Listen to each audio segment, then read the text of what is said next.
Quranul Karim akan mengobati penyakit hati, menjadikan seorang memiliki hati yang bersih, bersih dari kesyirikan, bersih dari kekufuran, bersih dari kenifakan, bersih dari akhlak ar-radhilah yang buruk. Demikian pula Al-Quranul Karim adalah obat bagi penyakit mata, penyakit badan.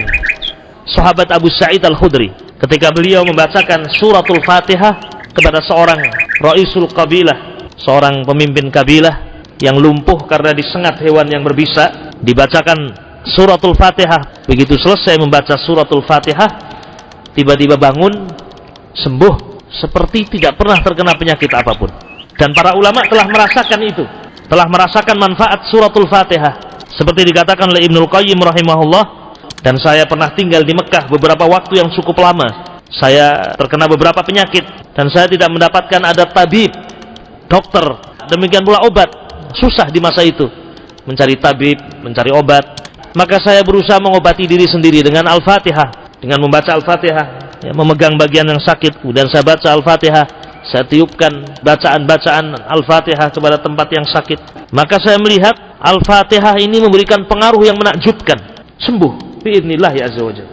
Sehingga ma'asyiral muslimin rahiman rahimakumullah, apapun penyakitnya, apakah itu penyakit badan atau penyakit hati, Al-Quranul Karim adalah dawa, Al-Quranul Karim adalah obat. Dan ini yang diyakini oleh para ulama kita ahli sunnati wal jamaah, ya'taqidun, meyakini bahwasanya Al-Quranul Karim adalah obat. Lima fis sudur, obat bagi apa yang ada dalam dada ini, penyakit-penyakit yang ada dalam kalbu, dan juga penyakit abdan, penyakit-penyakit badan.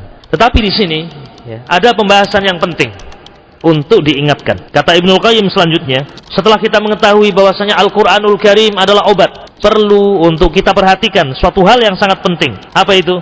Zikir-zikir yang diajarkan oleh Nabi sebagai obat, atau ayat-ayat Al-Quranul Karim yang memang itu adalah obat. Wal ad'iyah, atau doa-doa yang diajarkan oleh Nabi SAW, allati yustasfa biha, yang itu dibacakan untuk kesembuhan orang yang sakit, yang itu digunakan untuk meruqyah, mengobati dengan cara bacaan. Ketahuilah bahwasanya obat-obat itu yang diajarkan oleh Allah dan Rasulnya harus diyakini itu semuanya adalah betul-betul obat yang sangat bermanfaat. Badan yang sakit atau tempat yang akan kita obati dengan obat itu mau menerima. Sebagai contoh yang mudah, infus atau mungkin darah akan didonorkan, akan dimasukkan. Tapi begitu dimasukkan, tidak mau masuk, tidak mau menerima. Kasus dan kejadian seperti ini ada, ya atau tidak? Infus, bukannya masuk infus itu, justru malah darah keluar. Ini tidak mau menerima.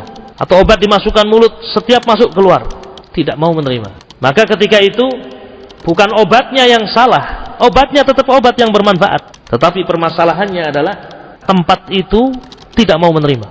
Jika tabiat kita, badan kita mau menerima itu obat dengan penerimaan yang sempurna, maka manfaat yang akan diperoleh oleh badan itu tergantung dari seberapa besar badan itu mau menerima obat. Demikian pula hati ini.